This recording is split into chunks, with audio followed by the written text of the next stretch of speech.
Bonjour à toutes et à tous, soyez les bienvenus au Festival Atmosphère. Merci d'être là un dimanche matin à 11 heures. Aujourd'hui, on va donc parler d'argent. J'ai eu pas mal la question, argent, ok, le sujet est vaste, mais de quoi allons-nous parler spécifiquement? Alors, on va parler spécifiquement d'argent et transition.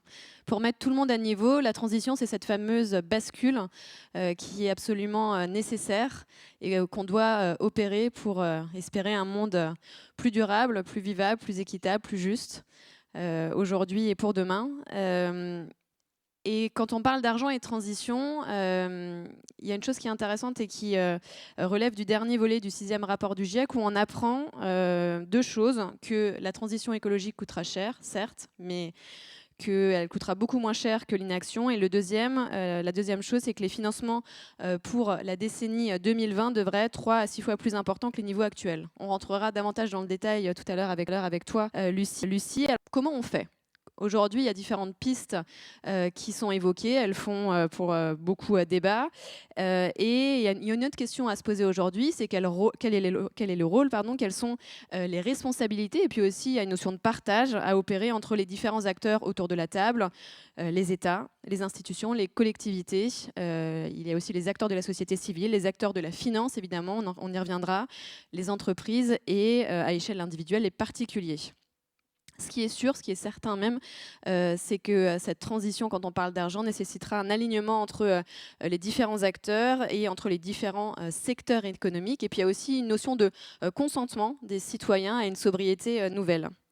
La bonne nouvelle, c'est qu'il y a des acteurs et des actrices ce matin, qui œuvrent justement à leur échelle pour mobiliser. Elles ont également, ils et elles ont un rôle de conscientisation, d'information. Ils et elles sont engagés. Ils et elles, par leurs projets et leurs actions, ouvrent la voie au possible avec de nombreuses pistes d'action pour permettre des choix et des actions plus éclairées. J'en ai deux autour de la table, à côté de moi, deux femmes d'exception. Lucie Pinson, tu es fondatrice et directrice exécutive de Reclaim Finance, et Maëva Courtois, tu es fondatrice de Helios Bank. On en reparlera plus en détail juste après. Peut-être pour ouvrir cet échange, Lucie, une première question. On sait qu'aujourd'hui, de nombreuses banques et acteurs financiers prétendent agir pour le climat et s'engager pour la planète, notamment en contribuant à la neutralité carbone à horizon 2050, mais également en visant une économie et une stratégie bas carbone. Qu'en est-il concrètement aujourd'hui?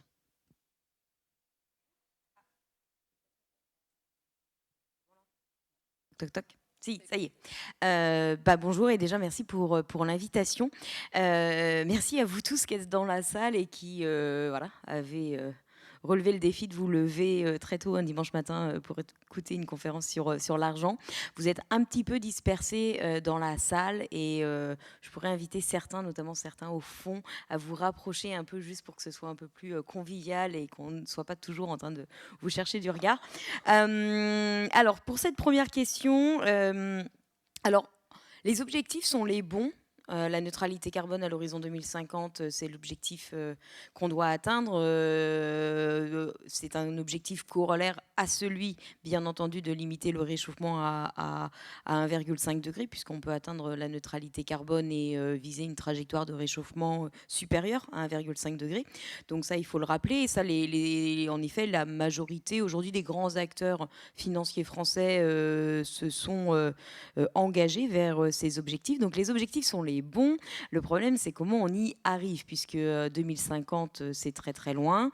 Et il va falloir traduire cet engagement en l'adoption de mesures aujourd'hui, maintenant, tout de suite, pour s'aligner sur une trajectoire 1,5 degré. Et c'est là que le bas blesse, bien entendu, dès qu'on regarde les mesures qui sont mises sur la table. On a un débat qui gonfle depuis 2 ans maintenant et sur l'adoption de cibles de décarbonation décarbonation. Donc les acteurs s'engagent à décarboner progressivement leur portefeuille financier.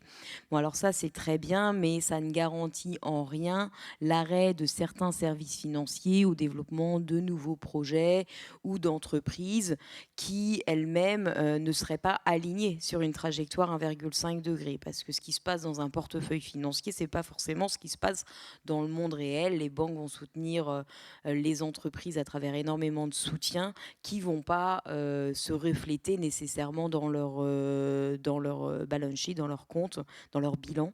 Donc ça ne veut pas dire que les cibles de décarbonation, c'est pas bien, mais c'est pas suffisant. Et nous, on va avoir tendance à regarder plutôt l'adoption de politiques sectorielles, donc sur les secteurs les plus émetteurs de gaz à effet de serre, et notamment, bien entendu, sur le secteur énergétique, où on appelle les banques à arrêter de financer l'expansion d'activités polluantes comme de nouveaux projets de charbon, de gaz et de pétrole. Ce qu'on appelle les bombes climatiques. Voilà, les bombes climatiques, pour au contraire mettre cet argent et l'amplifier dans les solutions et les énergies soutenables.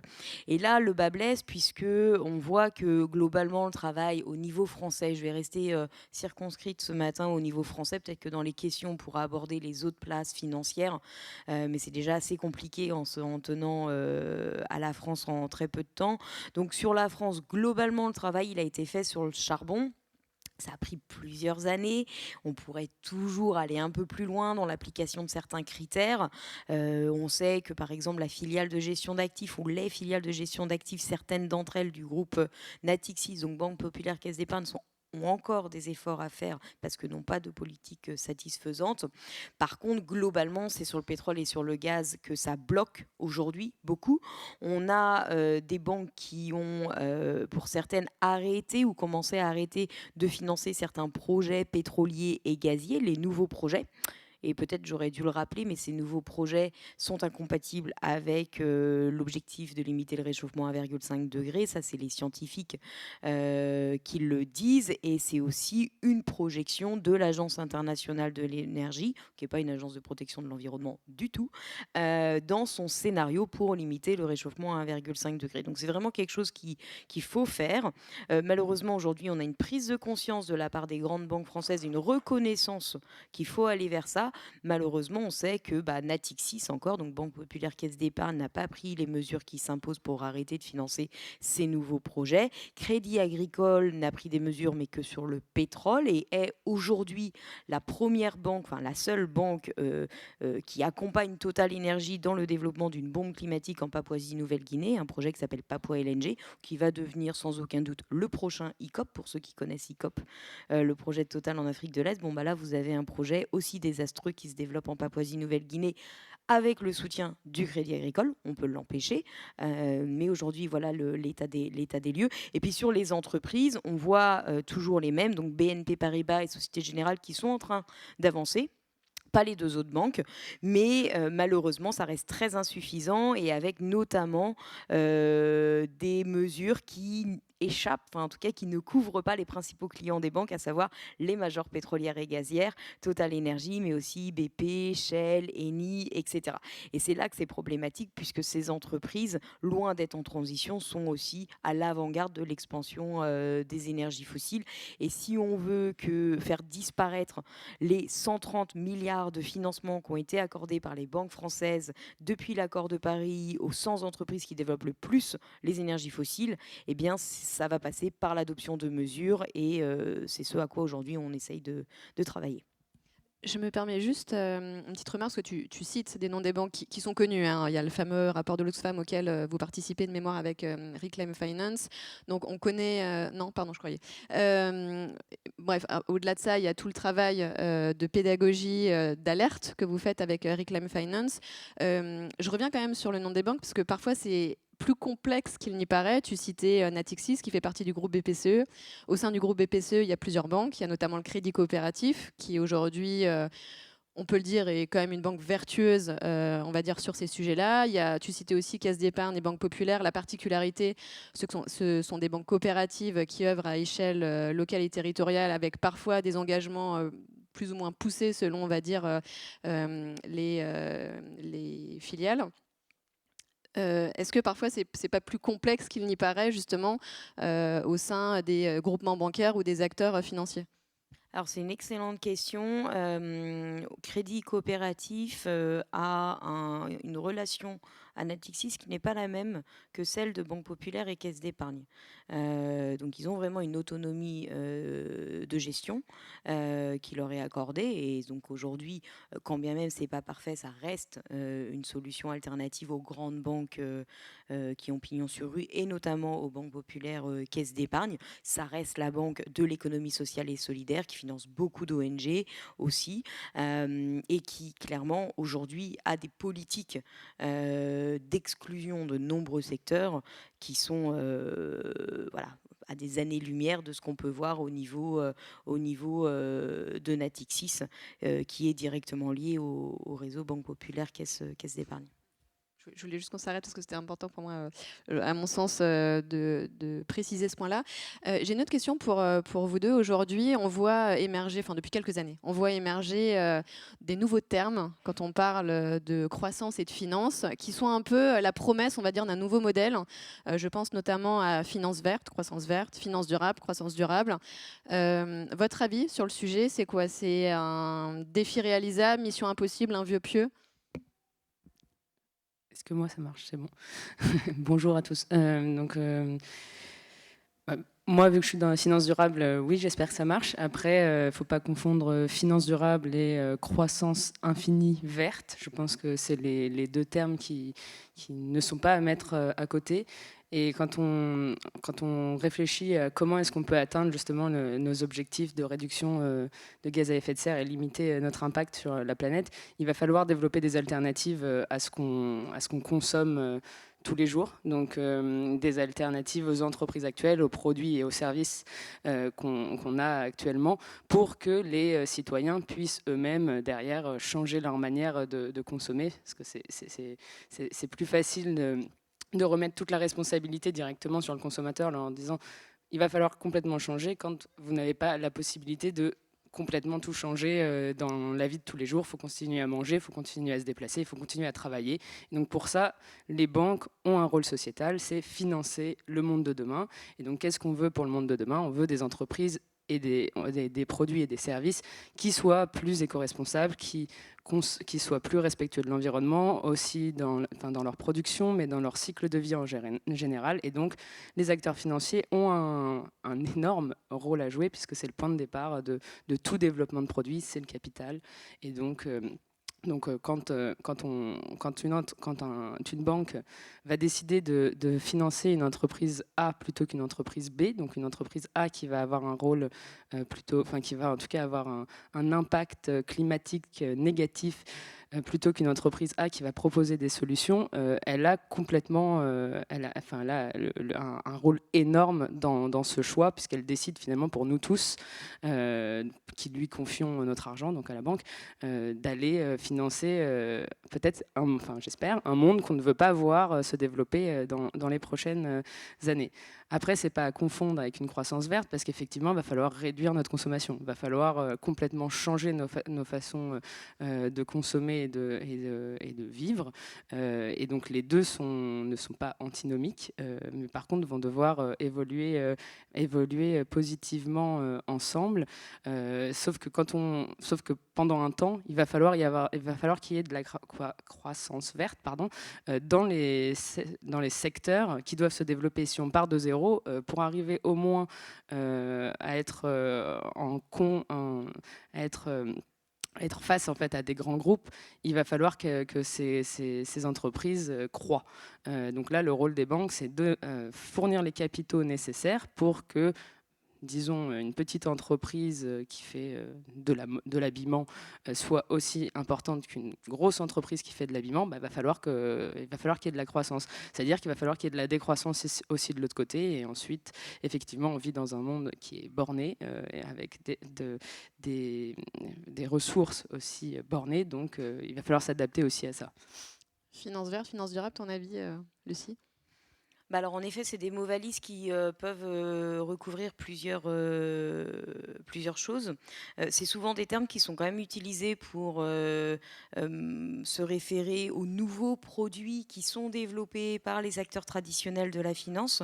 Donc je vais me concentrer sur ces acteurs traditionnels de la finance, donc les gros, hein, ceux qui ont pavillon sur rue.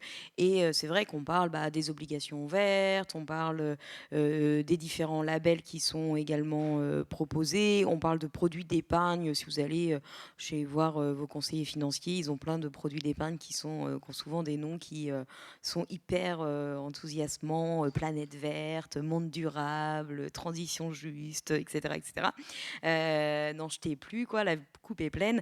Et ces nouveaux produits, on va pouvoir s'intéresser à ce qu'il y a dedans, bien entendu, mais le premier problème, comme le disait Maëva, c'est que ces nouveaux produits, il faut qu'ils remplacent les produits qui, eux, financent des activités polluantes.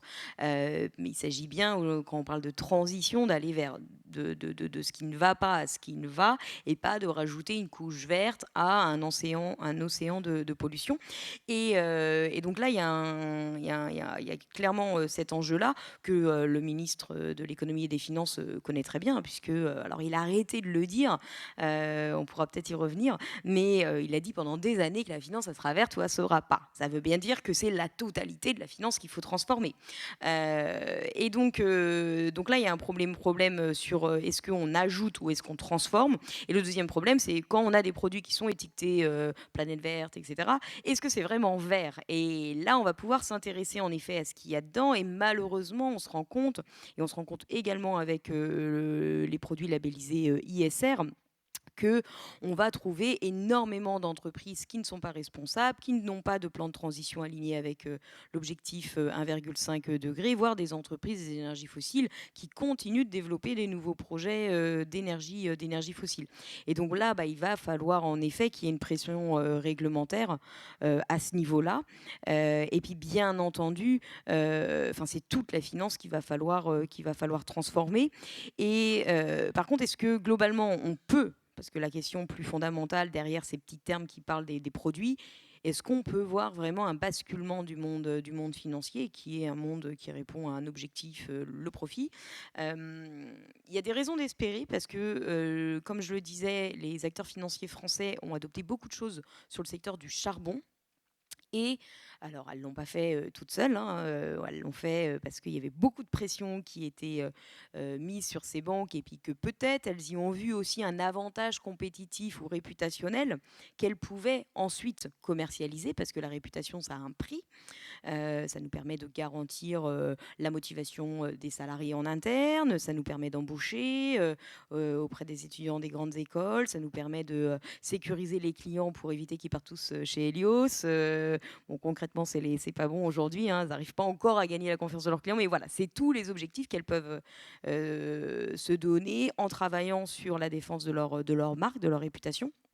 Et on l'a vu donc sur le charbon, elles ont fait des choses complètement contre-intuitives, puisqu'elles sont allées jusqu'à exclure de leurs clients des centaines d'entreprises, non pas au motif que ces entreprises, parce qu'elles étaient actives dans le secteur du charbon, étaient risquées financièrement pour les banques, parce qu'on comprend tous que le secteur du charbon, qui est un secteur très émetteur de gaz à effet de serre, et ben demain, s'il y a une réglementation sur le climat, sur le fait qu'il faut sortir du secteur du charbon, potentiellement les entreprises du secteur du charbon qui font plus de 50% de leur activité dedans, bah, vont être impactées. Et si elles sont impactées, et ben les banques, les créanciers sont impactés en retour.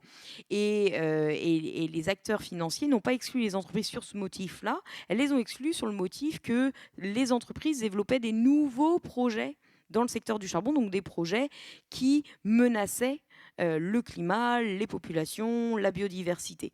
Parce que des entreprises qui peut-être faisaient 6% de leur activité dans le charbon, donc qui n'étaient pas du tout risquées, mais qui développent une nouvelle centrale, qui elle va émettre pendant des années, des décennies, des émissions de gaz à effet de serre qu'on ne peut pas se permettre. Et donc, voilà, on se rend compte que les banques françaises, les acteurs français, investisseurs aussi et assureurs, ont su faire ça. D'autres ont su le faire également à l'étranger. Donc ça montre quand même qu'on peut arriver à les contraindre à adopter de telles mesures qui sont pas seulement bonnes pour le portefeuille à long terme, mais également bonnes pour la planète. Et donc potentiellement un changement de modèle. Comment est-ce que le contexte actuel, qu'il soit économique, géopolitique, social, je pense au Covid, je pense évidemment à l'Ukraine, à ce qu'on vit actuellement, à la situation actuellement entre Israël et le Hamas, à l'inflation. Comment est-ce que ce contexte peut-il influer et complexifier également ce sujet des financements liés à la transition ? Alors, je ne vais pas revenir sur la situation actuelle parce que c'est beaucoup trop tôt pour savoir les conséquences que ça pourrait avoir sur le secteur énergétique et financier. La guerre en Ukraine, plutôt, là c'est certain, c'est comme tout choc, hein, peut être utilisé par les acteurs économiques et financiers pour déjà, faire passer l'urgence climatique au second plan, et deux, au contraire, justifier, légitimer le développement de nouveaux projets d'énergie fossile ou le maintien du business as usual. Donc c'est ce qui s'est passé après la guerre en Ukraine, avec une multiplication et une accélération dans le développement de nouveaux projets d'énergie fossile, et notamment de nouveaux projets gaziers, avec des projets de terminaux d'exportation et d'importation de gaz naturel liquéfié. Ça, c'est extrêmement problématique parce que c'est essayer de répondre à un problème qui se pose sur la très courte durée, avec le développement d'infrastructures qui déjà ont très peu de chances de voir le jour sur la période de la crise, parce qu'un terminal d'exportation de gaz naturel liquéfié, on pourrait faire une exception peut-être pour Le Havre qu'on importe, etc., qui pose d'autres problèmes, qui était une infrastructure déjà existante, mais le développement de nouveaux terminaux comme cela peut mettre plusieurs années, 4 ans, 5 ans.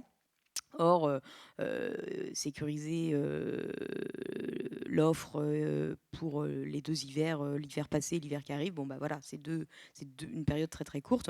Et le problème, c'est on développe des nouveaux projets au motif de répondre à une crise.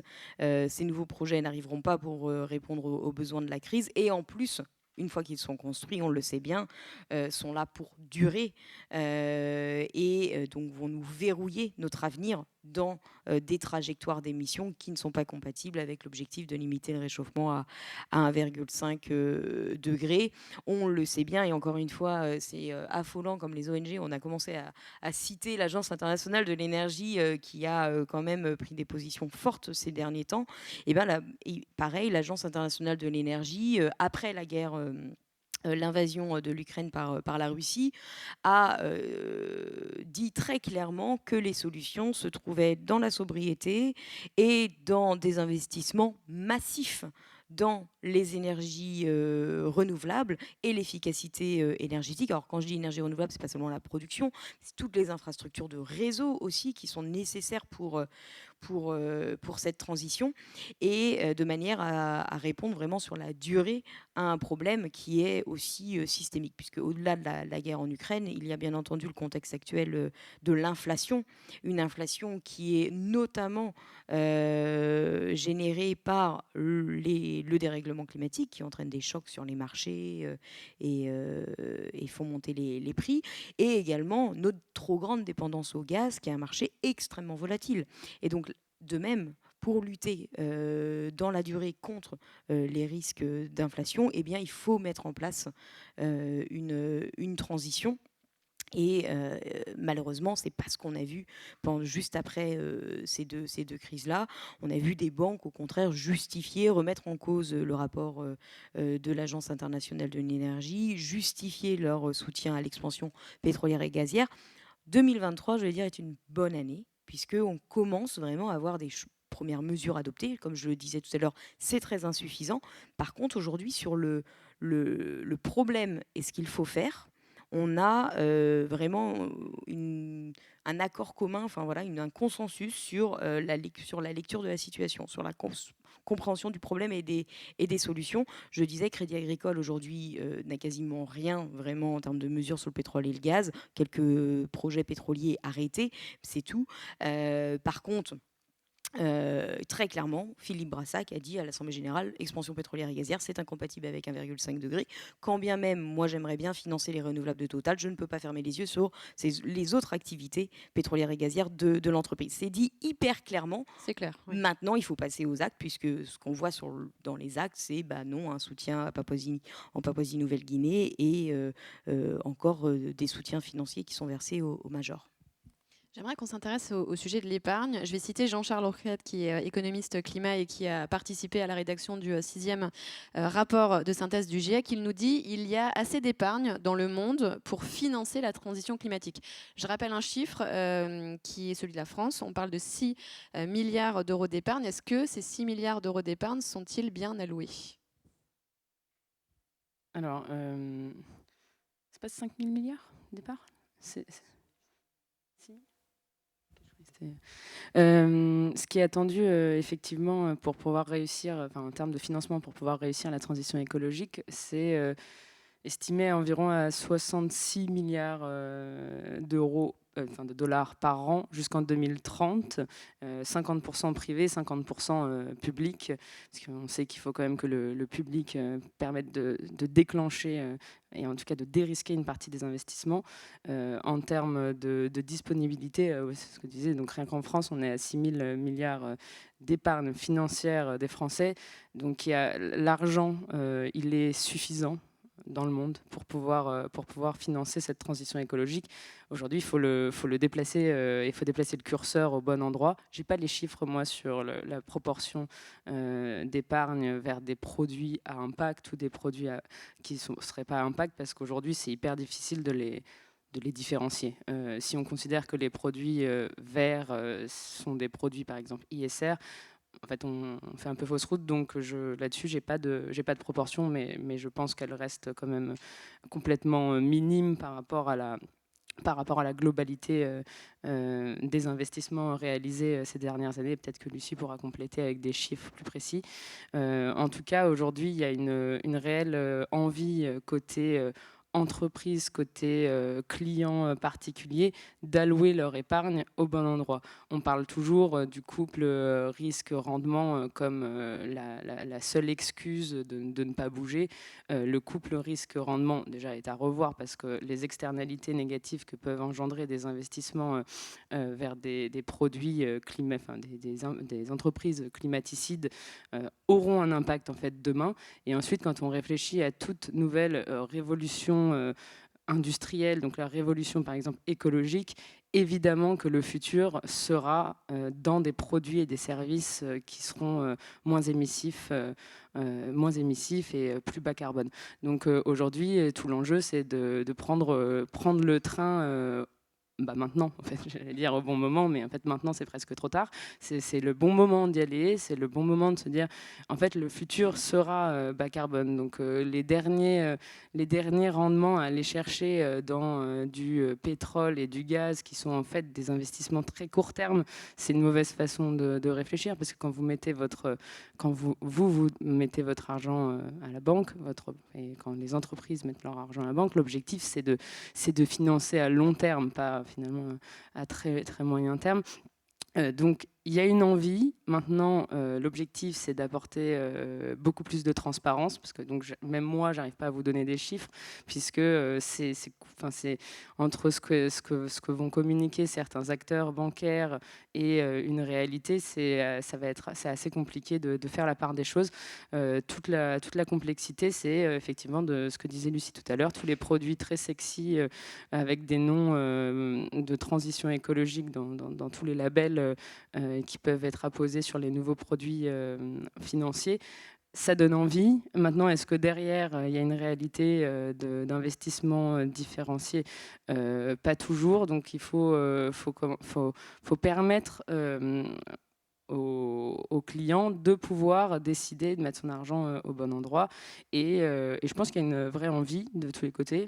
Nous, on propose des services qu'aux particuliers, mais côté entreprise, on a énormément de demandes. Et je pense qu'il y a une vraie demande des deux parties, donc aussi côté entreprise, d'aller mettre son argent au bon endroit. Et le couple risque-rendement n'est pas autant impacté que ce que peuvent le dire certains acteurs bancaires, parce que le rendement, ça dépend du coup sur quelle mesure de temps on se focalise, hein. Le rendement sur du long terme, moi je crois à 100% que vous aurez beaucoup plus de rendement sur des actifs verts, puisque c'est le futur. Demain, plus de clients, plus de rendement.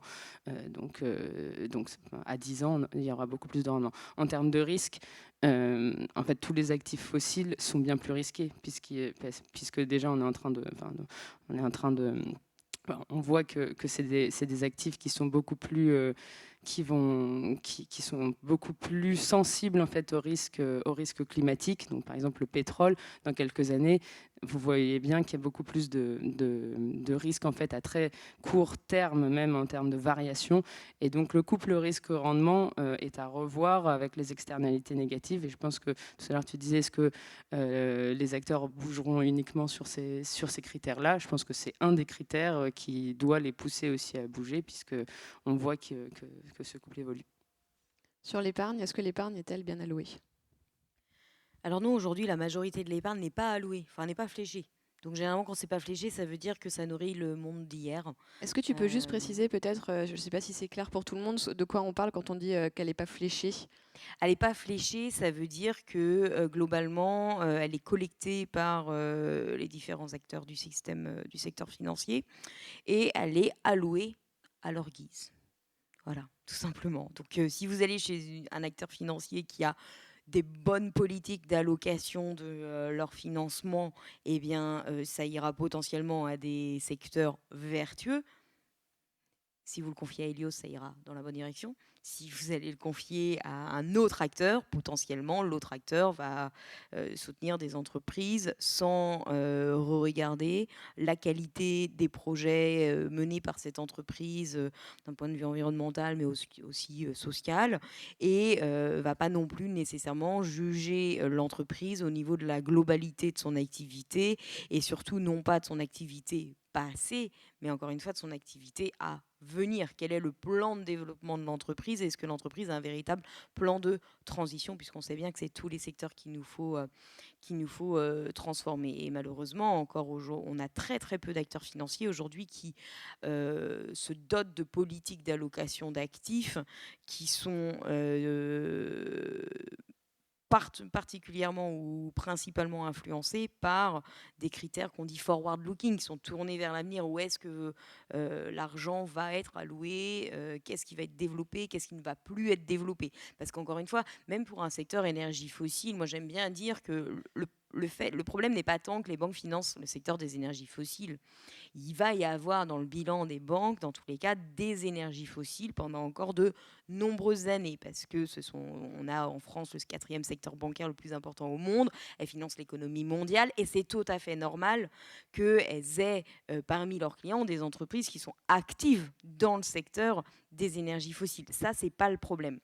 Mais c'est où on se rejoint quand BNP aime bien dire c'est normal que je finance des fossiles parce que je finance le monde tel qu'il est aujourd'hui, et le monde tel qu'il est aujourd'hui, il est carboné.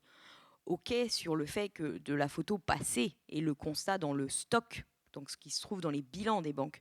Le problème, nous, à Reclaim Finance, c'est pas les stocks qu'on regarde, c'est les flux. Aujourd'hui, est-ce que vous continuez de mettre de l'argent dans le développement de nouveaux projets qui ne font qu'ajouter des gaz à effet de serre à beaucoup de gaz à effet de serre? C'est ça le problème.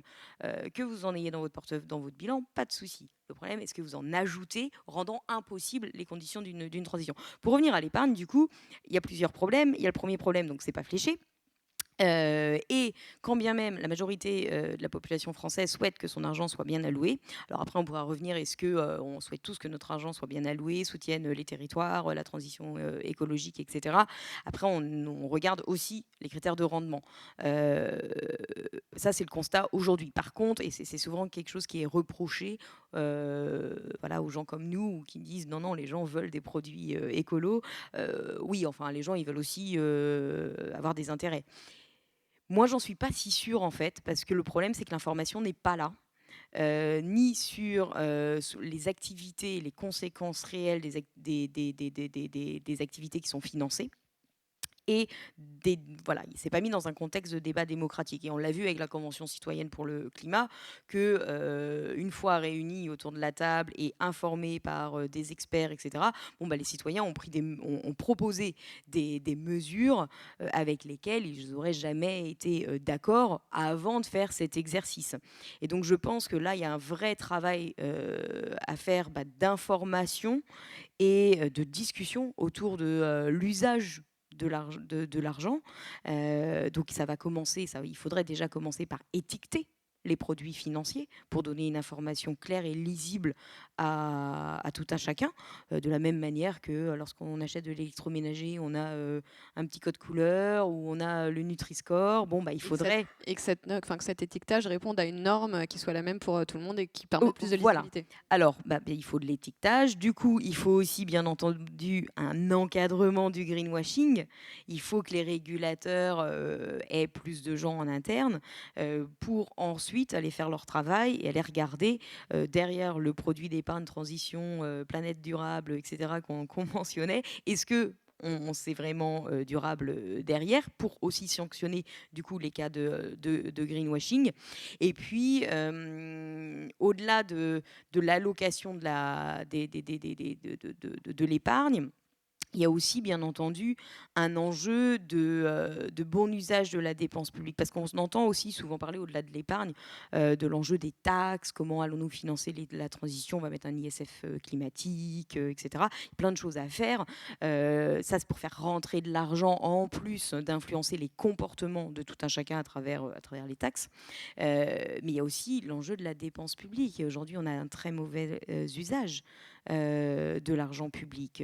L'argent public n'est pas soumis à des conditions, à des critères de soutenabilité.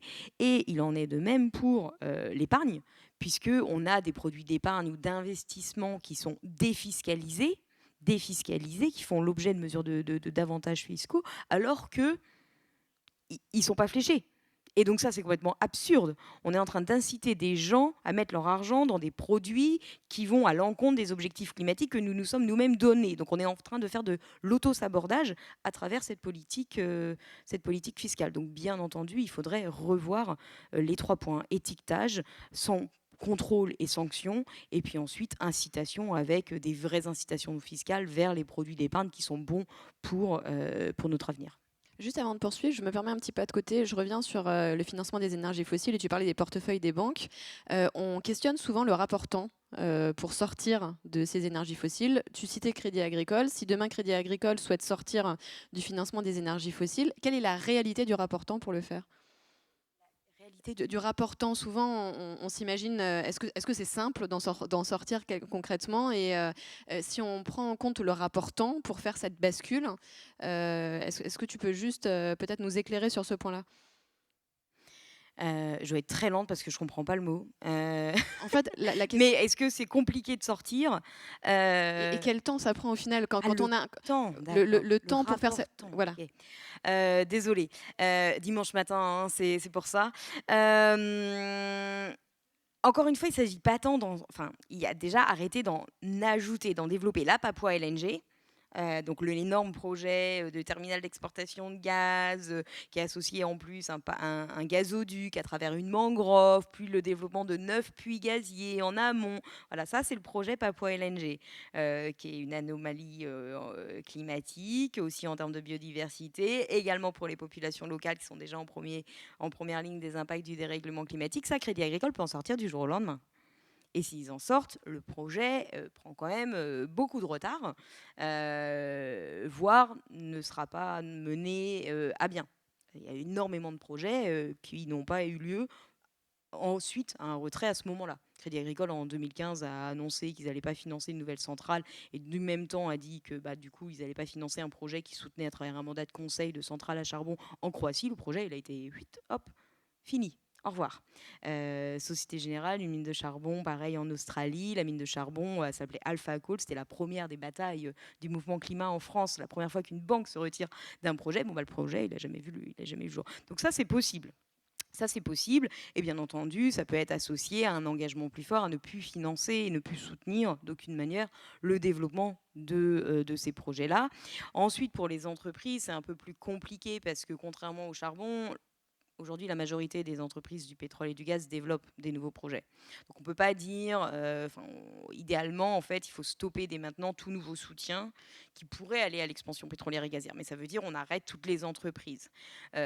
Avant même d'aller vers ça, et il faut aller vers ça extrêmement rapidement, hein, il faut le comprendre qu'il faut aller hyper rapidement là-dessus, eh bien, il faut dès maintenant que les banques françaises disent, en fait, nous souhaitons un arrêt de l'expansion pétrolière et gazière par nos clients et nous allons conditionner à 1 an ou à 2 ans tout soutien financier à l'arrêt du développement de nouveaux projets, plus en l'intervalle, on va durcir les conditions de financement. Parce que quand vous allez voir votre banquier va vous dire bah, ok, je veux bien vous faire un prêt, mais le taux d'intérêt, il est de temps. Vous allez voir une autre banque qui va dire taux d'intérêt un peu plus haut, un peu plus bas.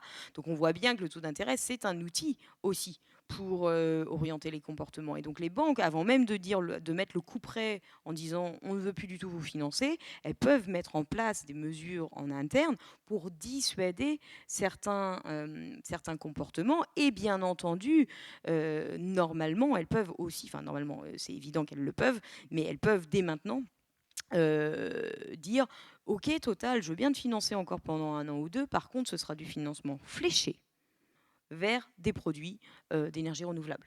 Par contre, si dans 2 ans, tu n'as toujours pas arrêté l'expansion pétrolière et gazière, c'est que tu n'es vraiment pas en transition et que je ne veux pas t'avoir dans mon portefeuille de clients parce que tu n'es pas en train de devenir l'entreprise du monde de demain. Donc ça, c'est des mesures qui peuvent être mises en place dans un temps assez court. Ensuite, pour aller vers une sortie, bah déjà, il va falloir faire comme pour le charbon, mettre une date de sortie. Qu'est-ce qu'on vise comme date de sortie? Est-ce qu'on vise 2040, 2050? La question est ouverte selon les différents secteurs ou zones géographiques. Pour la production d'électricité, parce qu'on entend souvent le gaz, c'est une énergie de transition, etc. Non, le gaz, déjà, il ne faut plus développer de nouveaux projets gaziers. Et au niveau de la production d'électricité, l'Agence internationale de l'énergie dit clairement, en fait, on peut aller vers un 100% énergie renouvelable et une sortie du gaz dans la production d'électricité d'ici 2035 dans les économies développées, donc en Europe. Donc c'est demain concrètement, et d'ici 2040 dans le reste du monde. Donc voilà, ça va être des mesures qui vont être plus progressives et qui vont nécessiter de la part des banques d'avoir fait déjà le ménage parmi leurs clients pour voir les clients qui sont vraiment sincères dans leur volonté de transition et les autres.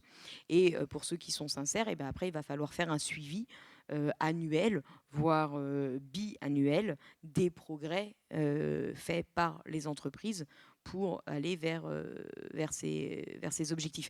Et bien entendu, ce n'est pas un contrôle juste de la part des banques, mais c'est aussi mettre de l'argent sur la table. Parce qu'aujourd'hui, on sait qu'il faut augmenter par 2,5 les investissements dans les énergies renouvelables soutenables d'ici 2030. Donc aujourd'hui, l'argent n'est pas encore bien alloué. Et puis on sait que pour des secteurs économiques comme l'acier, par exemple, ArcelorMittal pourrait prendre un engagement à ne plus développer de hauts fourneaux dépendants du charbon métallurgique. Ça, c'est une nécessité. Ça, ils peuvent du jour au lendemain. Par contre, pour développer les hauts fourneaux qui sont plus acceptables, il va falloir de l'argent parce qu'ils coûtent très très cher. Mais la bonne nouvelle, c'est que l'argent, il y en a. C'est juste qu'il faut que les banques peut-être mettent en revoient aussi leurs attentes en termes de profitabilité, le retour sur investissement, etc. Merci beaucoup, Lucie. Maëva, en mars 2020, tu fondes Helios, qui est une écobanque à destination de celles et ceux qui souhaitent s'engager pour le climat. Comment est-ce que toi, tu parviens avec Helios à proposer un nouveau modèle bancaire justement qui est dédié au financement de la transition écologique et sociale, là où d'autres échouent? Alors, si on se compare aux grandes banques, là où d'autres échouent, parce que c'était l'objectif d'Helios. On a créé Helios pour justement proposer une alternative aux banques traditionnelles et flécher l'argent vers des projets impact. L'objectif, il y en a deux en fait. Le premier, c'est de de permettre effectivement aux clients de savoir où va leur argent, de se dire c'est bon, quand je dépose mon argent chez Helios, je ne participe pas au financement de projets à impact négatif et je participe à accélérer des secteurs qui doivent être accélérés dans les prochaines années. Ça, c'est le premier enjeu. Le deuxième enjeu, c'est surtout de faire parler du sujet. On est là ce matin, on en parle de plus en plus. Moi, j'avais rencontré et vu Lucie il y a 3 ans et demi avant même qu'on soit lancé. Et en fait, pour moi, peut-être que maintenant je suis dans ma bulle, mais pour moi, ce sujet était beaucoup moins grand public. Et donc l'enjeu, c'était aussi de sensibiliser à l'impact climatique des banques en parlant avec un produit derrière et du coup aussi une possibilité d'action. Je pense que quand même c'est un succès en 3 ans et demi de voir qu'il y a aussi même en termes de grandes banques, des mouvements, en termes de clients aussi, une compréhension de plus en plus grande, en tout cas, de plus en plus de gens sont au courant que les banques peuvent avoir un impact. On doit complètement continuer parce que je pense que ça reste assez restreint, mais il y a un grand sujet de sensibilisation, faire comprendre que oui, la banque, c'est pas juste un acteur commercial comme un autre, c'est un acteur qui détient l'argent que vous leur confiez, vous lui confiez et qui peut décider à quoi va ressembler l'économie de demain. Et donc, un rôle vraiment sociétal hyper important. Donc, on doit pouvoir mettre un peu de pression aussi là-dessus. Donc, notre rôle, c'est de montrer que c'était possible, de dire, voilà, si moi, en tant que client, je veux avoir une banque qui est transparente et qui a un impact écologique positif, je peux le trouver. Et donc, je peux aussi pousser de manière activiste, passive, à transformer aussi la stratégie des banques, puisque en apportant de la concurrence, il y a 3 façons de faire bouger les choses dans une entreprise. C'est soit via de la réglementation. Donc là, Lucie va y travailler bien plus que moi. Soit par de la concurrence, donc en apportant une alternative. Les clients changent de banque ou changent leur façon de consommer et donc mettent sous pression l'acteur ancien, soit à se transformer et donc lui aussi à passer à une solution plus éco-responsable, donc ça marche dans tous les secteurs, soit à rester là où il est et petit à petit à perdre ses clients parce qu'il n'est plus compétitif. Et ça marche dans tous les secteurs, partie concurrence, on prend le numérique, si je prends les banques, on prend le numérique. Il y a 10 ans, vous aviez énormément de frais assez incompréhensibles, plus des applications mobiles et web pas très pratiques. Il y a des nouveaux acteurs qui sont arrivés sur le marché, des banques en ligne, des néobanques qui arrivent, qui apportent un nouveau service, des nouveaux usages. Et donc évidemment que les banques, alors là, se sont complètement pressées, ont mis beaucoup d'argent sur la table pour faire cette transition numérique qui devait arriver pour ne pas perdre de clients. Et bien là, on doit faire la même chose, apporter une alternative. Et ensuite un peu comme dans tous les secteurs. En fait, je pense que c'est secteur par secteur que les changements aussi s'opèrent. Le premier, en plus, on a réalisé un sondage sur où est-ce que les Français commencent à avoir le plus d'impact et où est-ce qu'ils vont changer leur façon de consommer. En fait, le premier, c'est l'alimentation. Mais parce que l'alimentation, on en parle depuis 15 ans. Et donc maintenant, on commence à avoir vraiment une majorité de gens qui font attention sur une partie de leur alimentation. Ensuite, c'est l'habillement. Parce que l'habillement, il y a eu beaucoup aussi de scandales, beaucoup de sujets et donc aussi de reportages à la télé sur l'impact de l'habillement sur exactement sur la planète et aussi sur les conditions de travail. Et donc ça, c'est un des deuxièmes secteurs où les Français se disent « Ok, là, c'est là où je considère que j'agis plus qu'il y a 5 ans. La banque, c'est tout nouveau. Donc, dans 5 ans, l'espoir, c'est que nous, on ait grossi et qu'on soit en réelle concurrence face aux acteurs traditionnels. Et 2, que En fait, limite, on ne soit plus là pour venir vous parler de banque écologique, puisqu'on sera tous banque écologique. Donc ça, c'est espoir. Merci beaucoup, Maëva. Alors, on va rentrer dans une phase un peu plus technique. On va parler de reporting et de réglementation. J'aimerais qu'on se fasse une promesse entre nous. Si à un moment donné, vous êtes largué, surtout levez la main. C'est normal parce qu'il y a peut-être des... On va essayer d'expliciter et de vulgariser au maximum. Mais si vous avez la moindre question sur ces sujets-là, levez la main. Vraiment, j'insiste. On va parler des entreprises. Les entreprises, aujourd'hui, elles naviguent au rythme de l'acronyme ESG, qui sont donc les piliers de l'analyse extra-financière. Et concrètement, c'est des critères environnementaux, sociaux et de gouvernance, ESG. Ces critères, ils sont utilisés aujourd'hui pour analyser et évaluer la prise en compte de tout ce qui est lié au développement durable et également des enjeux de long terme quand on parle de stratégie des entreprises. Lucie, quand on parle d'ESG aujourd'hui, en quoi justement ces piliers de l'analyse extra-financière représentent une avancée pour les entreprises et pour le sujet du reporting? Et à contrario, quelles sont les limites de ces critères ESG? Alors, c'était une avancée il y a 20 ans. Alors, sur le principe, forcément, il n'y a rien à dire. C'est le principe de dire bon, les acteurs financiers vont prendre des décisions pas uniquement fondées sur une analyse financière, mais aussi sur une analyse extra-financière. Donc, en analysant leurs clients sur des critères ESG. Très bien, ça, forcément, il faut le faire, parce que si on reste que sur une analyse financière, ça ne va pas marcher. Maintenant, le problème, c'est qu'il y a autant d'analyses ESG que d'acteurs financiers. Puisque vous pouvez, pour prendre que le E, donc le E qui tient pour environnement, vous pouvez très bien dire que vous avez fait une analyse E de votre client si vous l'avez analysé à l'aune de la demande. Éteignez-vous les lumières le vendredi soir avant de partir en week-end dans vos bureaux? Oui, ah bah c'est bon, hop, c'est bon, critère ESG rempli. Ça peut aussi être, même entreprise, elle est totale. Arrêtez-vous de développer de nouveaux projets d'énergie fossile. Ah bah c'est aussi une question E.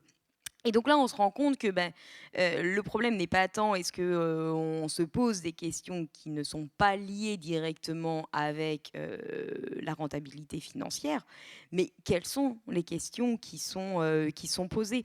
Et pour illustrer le problème un peu plus fortement, parce que ça ne se joue pas nécessairement uniquement au niveau de l'acteur financier individuel, ça se joue aussi sur la réglementation. À partir de 2015, l'État français a mis en place ce qu'on appelle un label ISR, qui, je crois, aujourd'hui regroupe quand même 800 milliards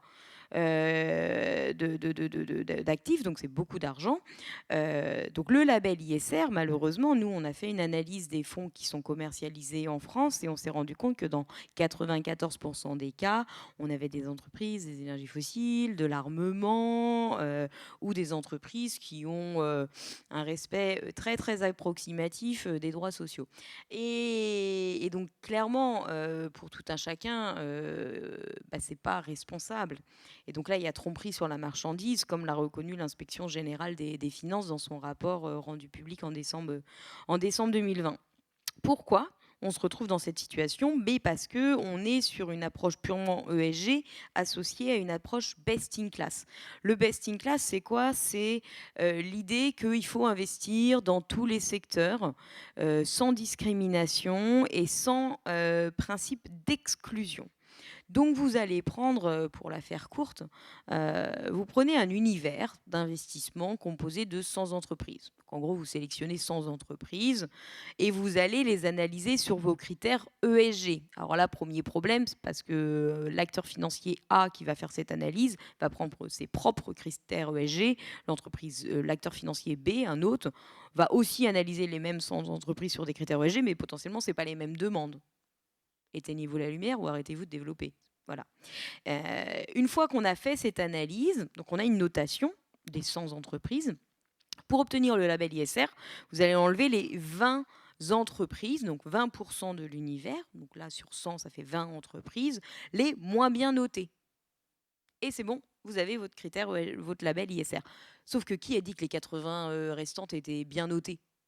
Non, pas nécessairement en fait. C'est pondéré, tous les critères ESG sont mis ensemble et de la même manière, si vous avez une classe de cancre, vous avez beau avoir exclu tous les élèves qui ont 0, ça se trouve, tous les autres ont entre 2 et 5. Ça ne fait pas de là un produit nécessairement responsable. C'est juste un peu moins médiocre ou mauvais ou nuisible pour l'environnement et les droits sociaux que les autres produits. Et donc c'est là l'escroquerie qu'on peut avoir suite à ça et la nécessité du coup d'avoir de la réglementation pour s'entendre sur quels sont les critères minimaux à satisfaire pour obtenir telle ou telle labellisation ou pour prétendre avoir fait tel exercice ESG. Et entre faire de l'ESG et avoir un objectif de soutenabilité, c'est deux choses radicalement différentes. Et donc là, bien entendu, ça nécessite de l'encadrement. Je mentionnais le label ISR parce que c'est pas un hasard, c'est que c'est le sujet de l'actualité, puisque nous avons, suite au plan IRA des États-Unis, un ministre de l'économie et des finances qui n'arrête pas de répéter sa volonté de mobiliser l'épargne des Français pour la mettre au service de la transition. Ça arrive dans un contexte où, suite au rapport rendu public par l'inspection générale des finances sur le manque de crédibilité et la nécessité de revoir le label ISR pour en faire quelque chose un peu de crédible, eh bien, il y a eu la mise en place d'un comité multipartite qui a travaillé sur des critères en vue d'une révision du label ISR. Et il a travaillé pendant 2 ans, il a consulté énormément de gens, donc n'importe qui pouvait répondre à ces consultations. Le comité du label a rendu sa copie finale fin mai, il y a eu une consultation finale, et depuis c'est sur le bureau du ministre qui tergiverse et qui a du mal à rendre un avis, puisque le comité du label, à travers notamment 2 critères, exclut Total Énergie des fonds labellisés ISR. Et c'est, d'après nos informations, le sujet qui fait que le ministre a du mal à rendre la copie finale, puisqu'il se retrouve entre 3 acteurs, globalement. Il y a Amundi, Total Énergie, qui veut sa place dans le label ISR, parce qu'on comprend vite que si Total, pour comprendre les enjeux, que si Total sort du label qui se dit juste responsable, et pas même vert, juste responsable, potentiellement, c'est un gros coup quand même. Parce que si Total n'est pas même responsable, alors que ce n'est pas un produit vert, ça veut dire qu'il ne peut pas non plus être dans les produits verts, qui sont encore plus disants que quelque chose juste de responsable. Et donc, potentiellement, il y a des conséquences en chaîne au niveau de la mise en cohérence dans les pratiques de chaque acteur financier, dans ce qu'ils tolèrent ou ne tolèrent pas dans tel ou tel produit. Donc, les enjeux sont assez lourds pour l'entreprise qui, bien entendu, défend sa place. Amundi, premier gestionnaire, c'est le gestionnaire d'actifs du Crédit Agricole et premier actionnaire de Total Énergie. Crédit Agricole est aussi le premier banquier de Total Énergie. Refuse toute exclusion sur l'argument, mais si j'exclus tout le monde, je ne pourrai plus les accompagner dans la transition. Alors, il est vrai, il y a de la logique chez Amundi. C'est vrai que quand on n'a plus un client, c'est plus difficile de l'accompagner. En revanche, c'est l'absence d'exclusion qui nous a conduit dans la situation actuelle à 1,1 degré de réchauffement. Donc il y a peut-être un juste milieu à trouver, mais donc Amundi, bien entendu, refuse toute exclusion. Et puis nous, bien entendu, nous restons mobilisés pour rappeler à Bruno Le Maire que s'il veut être un brin crédible dans ses dires sur la volonté de mobiliser l'épargne des Français pour financer la transition, et notamment parce qu'on a quand même, le rapport Pisani-Ferry dit qu'il faut mettre en effet 66 milliards sur la table pour financer la transition en France. Là, dans le gouvernement est en train d'en mettre 10. Donc il y en a quand même un sacré paquet qu'il va falloir aller chercher encore. Et on peut commencer avec le label ISR. Donc si entre 2 conférences aujourd'hui vous avez un peu de temps, n'hésitez pas, si vous avez Twitter, LinkedIn ou même un mail, à tweeter à Bruno Le Maire que vous attendez une décision cohérente avec les prises de position précédentes, et de manière à redonner un peu de noblesse au label ISR. Et au-delà de ça. Peut-être un dernier point juste sur l'ESG très très rapidement, c'est que malheureusement aujourd'hui, à chaque fois qu'on développe de voilà, des critères extra-financiers, ça s'ajoute aux critères financiers, mais généralement, il y a quand même on reste aujourd'hui toujours dans une primauté à la finance, aux critères financiers. Et donc là, il va falloir aussi rééquilibrer les deux, peut-être en remettant en question l'horizon de temps sur lequel est pris les décisions. Maëva en parlait. Aujourd'hui, la situation qui est bénéfique aux énergies fossiles ne le sera plus demain. Et donc, il est nécessaire aussi d'avoir des mesures réglementaires pour forcer des prises de décision sur un horizon de temps qui soit de plus long terme, de manière aussi à ne plus continuer de creuser ou d'aggraver la situation. Il nous reste quelques minutes et après on laissera le micro en salle si vous avez des questions. J'aimerais juste qu'on creuse un tout petit peu le sujet des normes réglementaires. On a parlé des critères ESG, on a parlé du label ISR. Est-ce que plus largement, les normes réglementaires aujourd'hui sont suffisantes? S'il faut être très court, je pourrais dire non. S'il faut être un peu plus long, peut-être pour être aussi, pour pas trop aller dans de la complexité, rester simple, il y a peut-être trois types de mesures réglementaires qui sont intéressantes à prendre, sachant qu'aujourd'hui, on est sur des mesures réglementaires qui globalement restent axées sur la transparence et l'information. En partant du principe que les acteurs financiers sont rationnels et donc une fois qu'ils auront l'information sous la main, ils vont agir. Ça c'est faux bien entendu, l'information peut aider l'action mais l'information ne fait pas l'action. Il suffit de se rappeler que un des plus gros réassureurs au monde qui s'appelle Munich Re a sorti un rapport sur attention, danger, risque climatique en 1972. Il a mis plus de 45 ans à se dire peut-être que je vais arrêter de réassurer des nouvelles centrales à charbon qui ne font qu'alimenter le dérèglement climatique sur lequel j'alertais il y a 45 ans. Donc on voit bien que l'information ne fait pas l'action. Maintenant, sur les trois types de réglementation qui peuvent être nécessaires, on en a parlé, la transparence quand même sur l'étiquetage, donner l'information, mais ça c'est pas suffisant parce que ça remet la charge, la responsabilité à agir sur tout un chacun.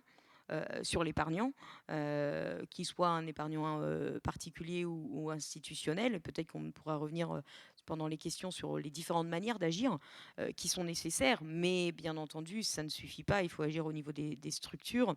Et là, il y a deux types de mécanismes qui peuvent être mis en place au niveau réglementaire. Il y a tous les mécanismes de type incitation, dissuasion.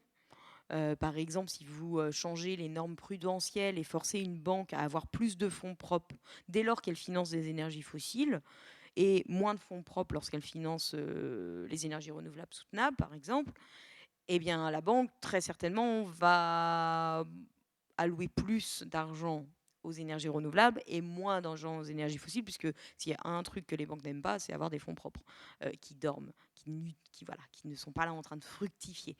Donc voilà, il y a plein de mesures de ce type-là. J'en ai nommé un, je vais pas en nommer, j'en ai nommé une, je vais pas en faire plus, mais il y a ce type d'action. Et puis il y a des actions encore plus contraignantes qui tordent le bras un peu aux acteurs, donc pour aller vers des normes comportementales.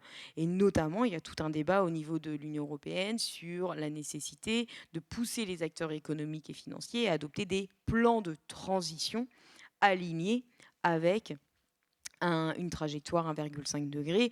Bien entendu, une fois qu'on a dit ça, il faut s'intéresser aux critères qu'on met derrière et quelles sont en effet les mesures indispensables à y voir figurer ou les mesures qui rendraient caduque automatiquement la prétention à avoir un plan de transition. Vous développez un nouveau projet fossile alors qu'on aurait dû arrêter il y a 2 ans, bim, vous n'avez pas de plan de transition. Et pour rajouter un acronyme, là où il y en a déjà beaucoup, c'est notamment le cas de la CSRD, qui est donc à échelle européenne. C'est la CSRD qui pousse donc à plus de reporting, donc qui reste du reporting et qui malheureusement a perdu beaucoup de son ambition, hasard de calendrier après ou pas, après que le président Macron a appelé à une pause réglementaire, puisque ça reste encore beaucoup du reporting sur du comply or explain. Donc en gros, si l'entreprise ne veut pas répondre, tant pis, elle explique pourquoi et elle n'a pas trop à justifier et ça passe. Donc voilà, c'est beaucoup plus c'est une version beaucoup plus allégée que ça aurait pu être. En revanche, ça reste une grosse avancée puisque enfin on se pose quand même des questions en double matérialité, pas seulement est-ce que le climat va impacter votre portefeuille, mais aussi comment vous, en tant qu'entreprise ou acteur financier, vous impactez l'environnement, vous avez un impact sur le climat, sur les populations, etc. Et ça, c'est intéressant parce que clairement, on sort d'une logique de pure gestion des risques financiers. Peut-être, il faut le dire, on sort de l'Europe, mais c'est important parce que c'est quand même, et on en entend parler en ce moment, en plus il y a une tribune dans Le Monde, l'Europe, là, fait face à une institution des normes comptables au niveau international, les IFRS et AESB, qui travaillent aussi à tout un panel des normes de reporting qui eux ne sont qu'en matérialité financière, et il faut le déplorer notamment parce que c'est dirigé par Emmanuel Faber, ancien DG de Danone, qui est en train de promouvoir des normes qui sont des normes dépassées, vraiment, qui ne correspondent pas du tout à ce qu'il faut faire et à ce qui est promu au niveau de l'Union européenne, et ce qui est également promu par certains acteurs financiers européens. Et ce qui est important, c'est que CSRD, le reporting, est lié à une autre directive sur le devoir de vigilance. Alors certains d'entre vous connaissent peut-être, puisqu'on a la loi sur le devoir de vigilance en France. C'est sur cette loi-là que des ONG ont entamé des poursuites à l'encontre de Total Energy et de BNP Paribas en raison, de son implication dans le projet ICOP en Afrique de l'Est, et du financement à l'expansion pétrolière et gazière. Donc une loi similaire est également en discussion au niveau de l'Union européenne, et c'est très lié à la CSRD, puisque le principe de la loi sur le devoir de vigilance au niveau européen vise notamment à demander l'adoption obligatoire d'un plan de transition aligné sur 1,5 degré, et ça va faire écho, bien entendu, aux informations qu'on va reporter dans CSRD. Merci beaucoup, Lucie, d'avoir rendu tout ça le plus accessible possible. Juste avant de vous laisser le micro, je voulais qu'on s'intéresse quand même à l'échelle individuelle. Dans la salle, il y a des citoyennes et des citoyens. Comment est-ce que elles et ils peuvent-ils y voir plus clair et quelque part s'engager à leur échelle individuelle? Y voir plus clair, première question au banquier qui ne vous répondra pas, mais vous pouvez essayer. Ensuite, il y a pas mal de rapports, dont des rapports de Reclaim Finance, aussi d'Oxfam, qui donnent une idée sur l'intensité carbone des banques. Donc dans les financements, quand une banque met 1 euro, combien du coup ça émet en fonction d'où elle va flécher l'argent. Ça permet de donner une idée. Il y a vous avez sorti Reclaim Finance a sorti un site Change de banque, donc qui aussi détaille pourquoi certaines banques ne sont pas suffisamment engagées, qu'est-ce qui reste à faire, et quelques alternatives avec tout ce qui doit être changé et en tout cas amélioré aussi par la suite. Ça, c'est, je pense, à l'échelle individuelle, c'est le premier pas. Déjà s'y intéresser, se poser la question, un peu comme on le fait dans tous les secteurs. On parlait de labels, donc aujourd'hui il n'y en a pas, mais quand on achète un aliment, on essaie de se renseigner sur l'impact sur la santé quand même que ça peut avoir sur nous. Donc l'objectif, c'est d'avoir cette information, enfin nous, ça c'est notre travail, information intelligible, de manière à ce que vous n'ayez pas à faire des recherches qui prennent plusieurs heures pour avoir cette compréhension. Et ensuite, comment agir, je pense en le remontant, en expliquant quand même à son banquier que ça ne nous convient pas, en regardant les politiques climatiques qu'il y a dans la banque, je ne suis pas satisfait, je ne suis plus en accord avec la façon dont vous fléchez mon argent. Donc je décide de changer. Et donc là, moi je recommande du coup d'aller chez Helios ou d'autres acteurs engagés sur typiquement d'autres supports. Nous on propose tout ce qui est gamme compte courant, compte joint, etc. Et on s'est lancé sur l'épargne, donc assurance vie, livret d'épargne, mais ensuite Vous pouvez aussi trouver d'autres acteurs qui vous permettent, par exemple, de faire du financement direct, par exemple l'ITA, Enerfip, pour n'en citer que deux. Mais donc il y a pas mal de moyens d'agir et c'est pas qu'une question, enfin moi c'est ce que je répète toujours, c'est pas qu'une question de capital.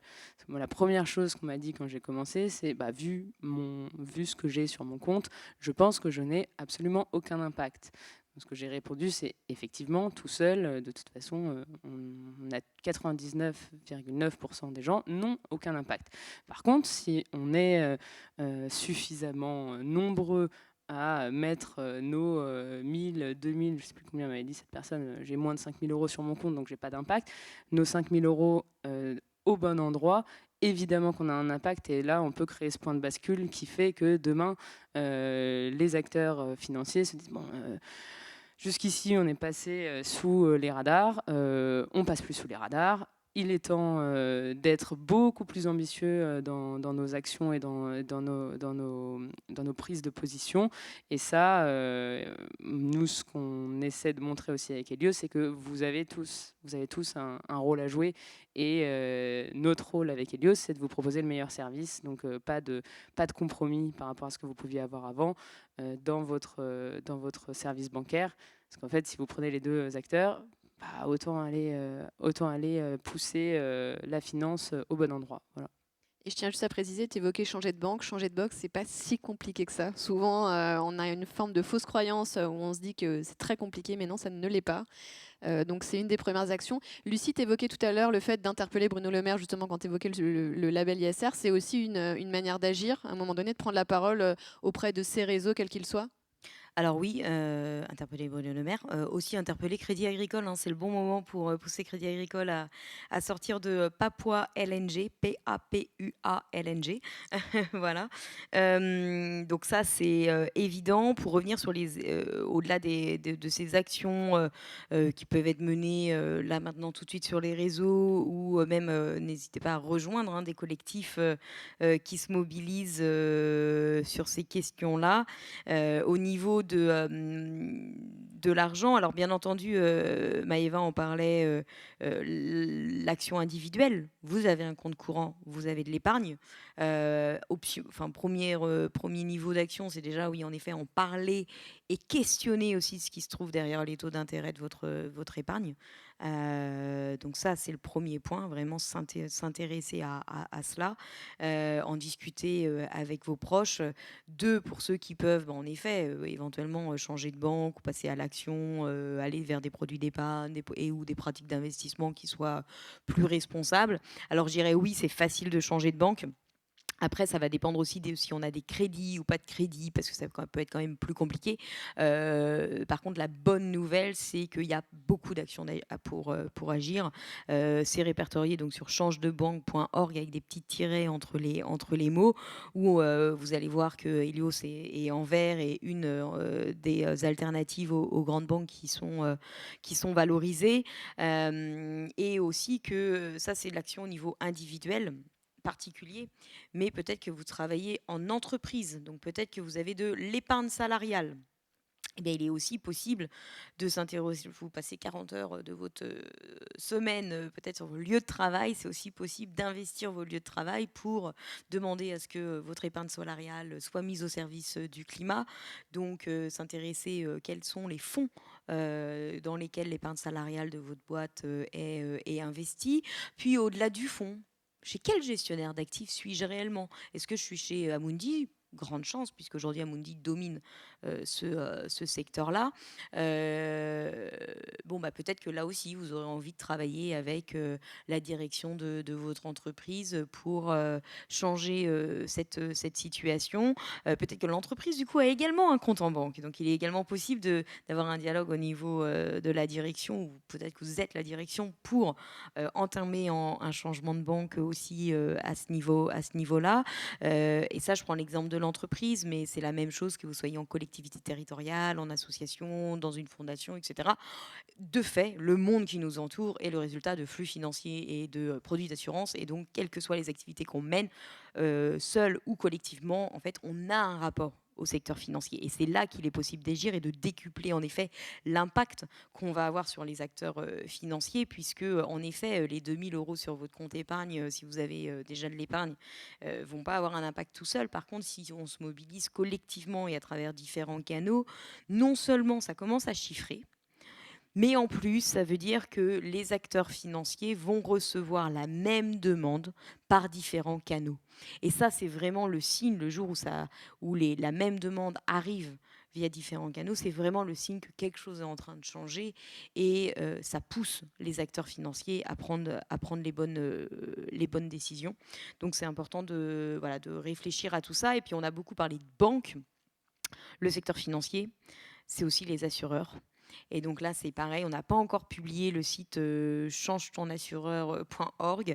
Ça ne saurait tarder, mais là, c'est hyper simple parce qu'en gros, allez chez Maïf sans trop vous poser de questions, qui est une super alternative. Et s'il y a un acteur à éviter, c'est AXA, puisque AXA est le seul assureur français en capacité aujourd'hui à assurer les grandes multinationales et qui, malheureusement, AXA aujourd'hui continue, par exemple, pourrait assurer Papua LNG s'il le souhaitait. Merci beaucoup à toutes les deux. Ce que je vous propose, c'est qu'on va laisser la parole à la salle. Vous allez pouvoir poser vos questions. Il y a des micros qui sont à disposition. Et on a 2 premières questions. On va vous donner le micro. Merci beaucoup par avance. Le micro arrive jusqu'à vous. Oui. Bonjour. Moi, j'ai une question pour Maëva. En fait, je me demandais comment tu as réussi à fonder une banque sans être appuyé par les autres banques. En fait, comment tu as réussi à être un poisson rouge dans un bocal avec des requins sans être mangé par les requins? Et est-ce que tu n'es pas non plus amené à être avec ces requins, à ce qui t'attire pour être un requin toi-même après? Très belle image.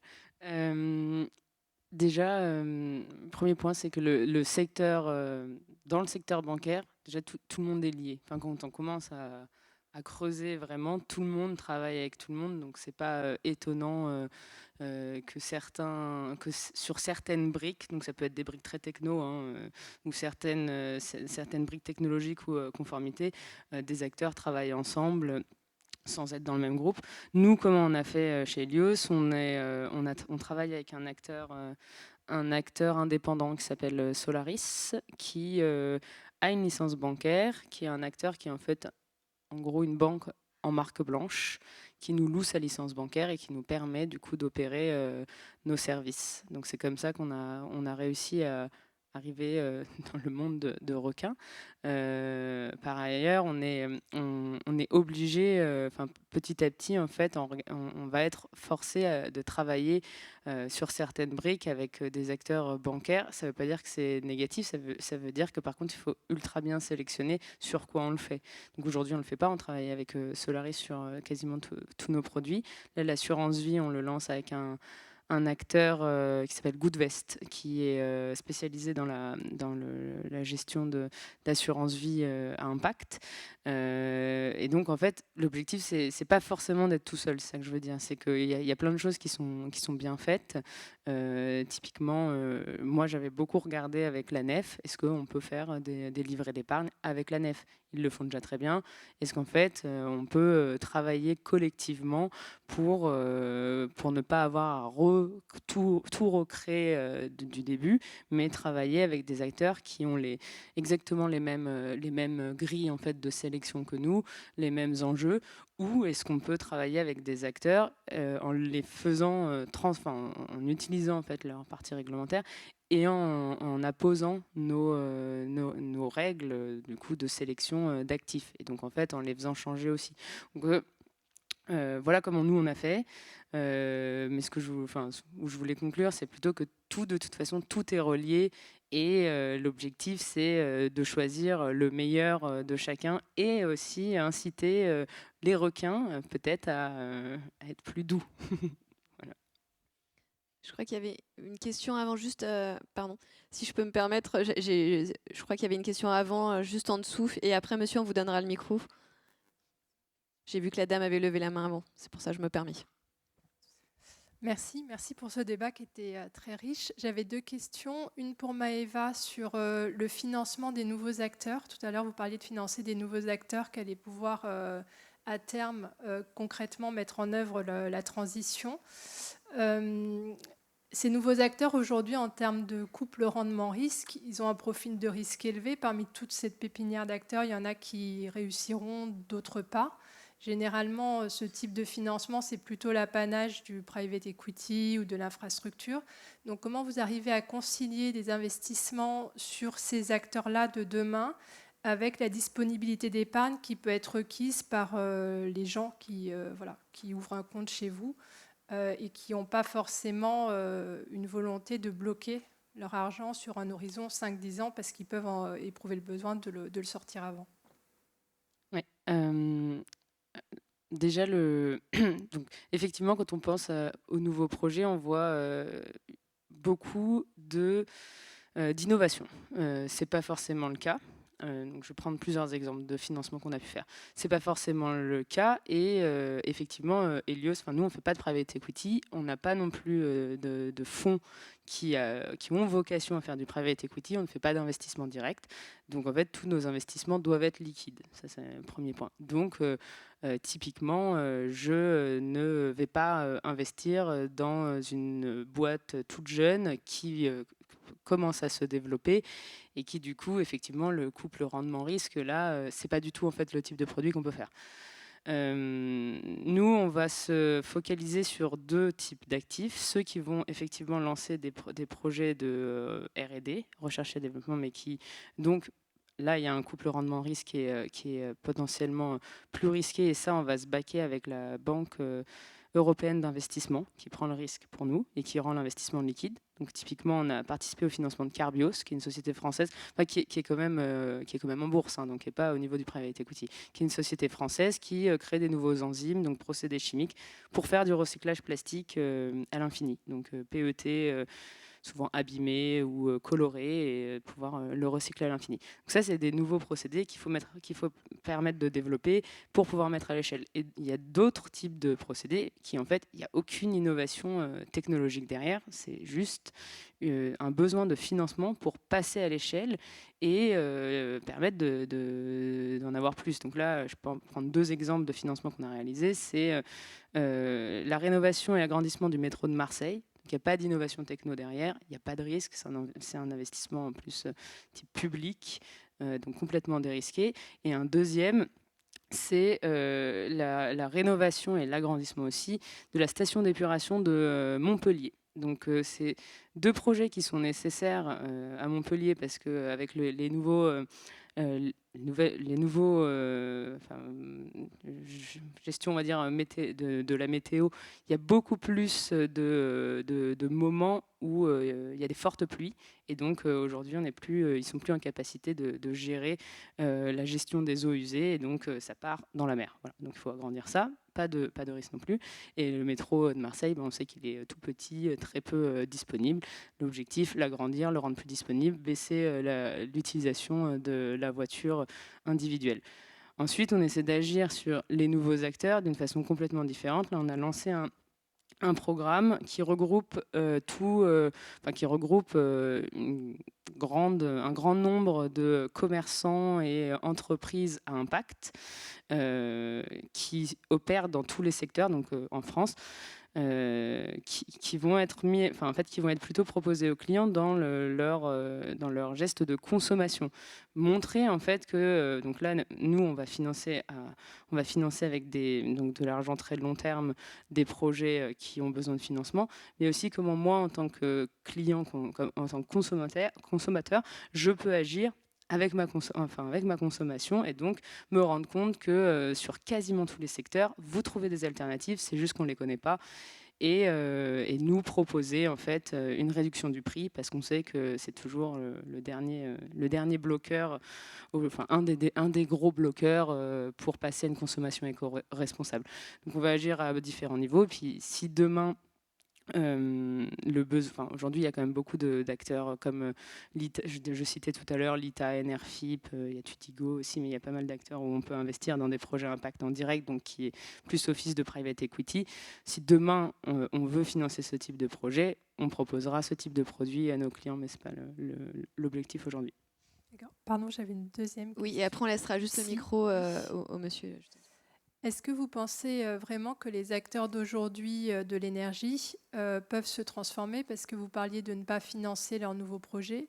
Je comprends en filigrane que financer leur green bond, c'est aussi quelque chose qu'il faudrait arrêter dans la mesure où ils continuent d'avoir d'autres activités qui sont mauvaises. Et les banques, elles ont un troisième segment qui est la ligne en blanc, en fait, la ligne de crédit, qui est donnée pour un general purpose. Et dans ces cas-là, si les banques doivent, de ce que j'ai compris de ce que vous avez dit, mettre des conditions à assez court terme pour demander à ces acteurs de sortir de leurs activités néfastes, sans même financer les activités néfastes comme peut le faire le Crédit Agricole, comment la banque à horizon court terme 2-3 ans ne va pas se retrouver dans une situation de tout arrêter avec ce secteur énergétique, parce que 2-3 ans, c'est très court pour un secteur énergétique pour dire on arrête toutes nos activités nocives, et pas faire tomber ces acteurs ou alors passer sur des sources alternatives pour ces acteurs qui vont aller se financer ailleurs qu'en France.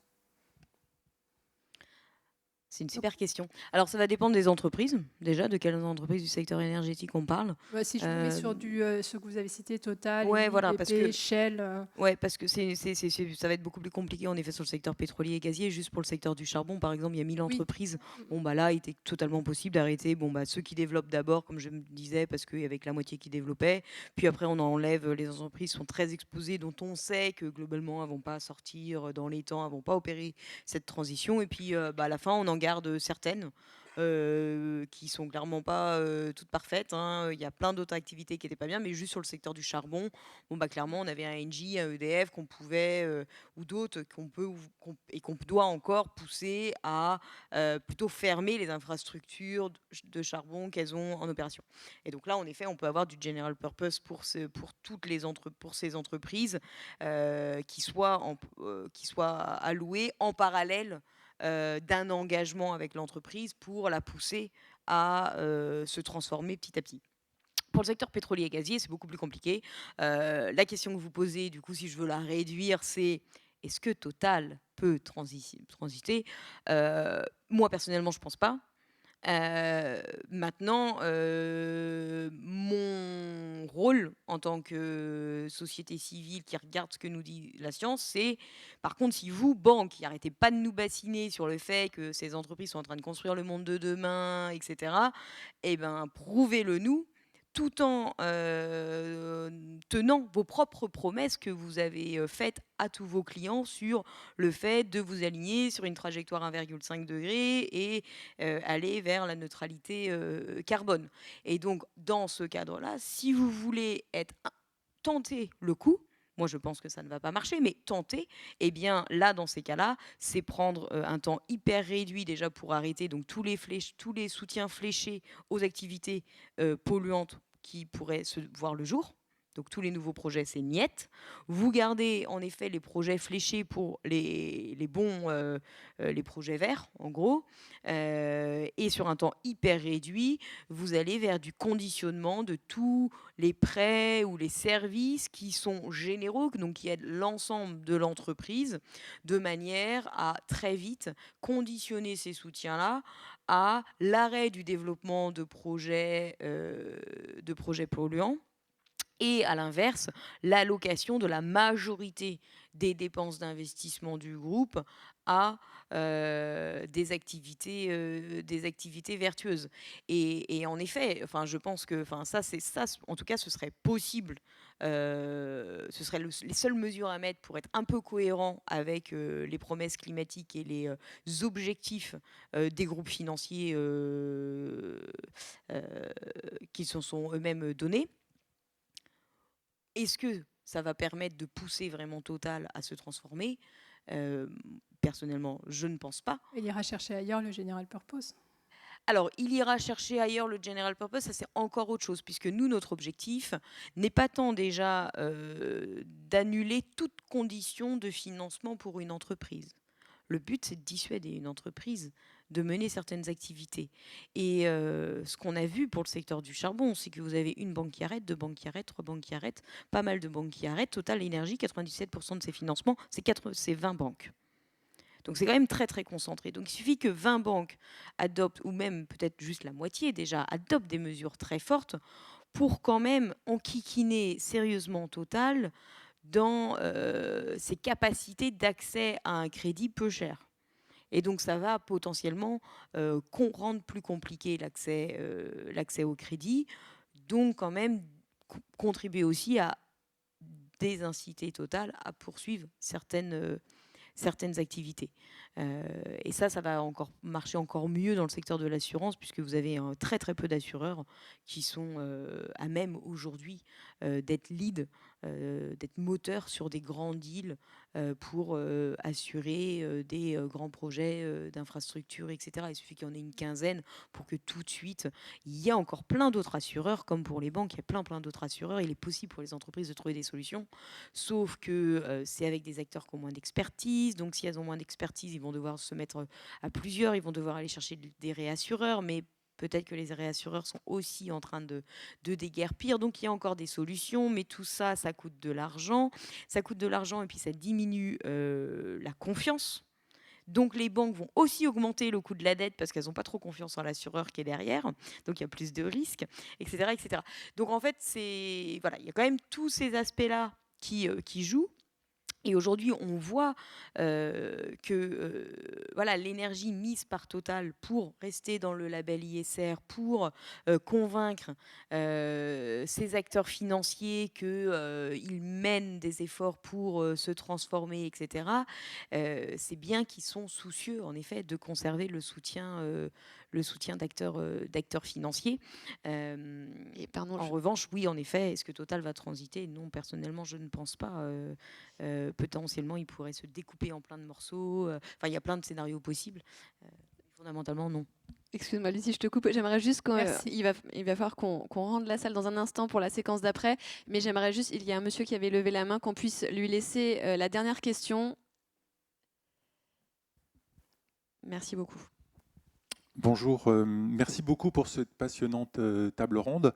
Moi, je m'appelle Philippe et j'habite à Saint-Ouen-sur-Seine, qui est la ville du 93, là, qui est juste à côté. Et je voulais vous parler des monnaies locales et complémentaires. C'est-à-dire que je voulais savoir ce que vous en pensez et savoir si d'un point de vue territorial, vous êtes intéressé par cette démarche, sachant qu'en France, nous avons 80 monnaies locales, en Espagne, ils en ont 200, en Allemagne, ils en ont 200 aussi. Et ça semble être un levier territorial assez intéressant. Plaine Commune, qui est la Comcom, vous savez, qui regroupe Saint-Ouen, Saint-Denis, Épinay, etc., est en train d'en monter une qui sera opérationnelle au printemps prochain dans le cadre de l'héritage des Jeux Olympiques.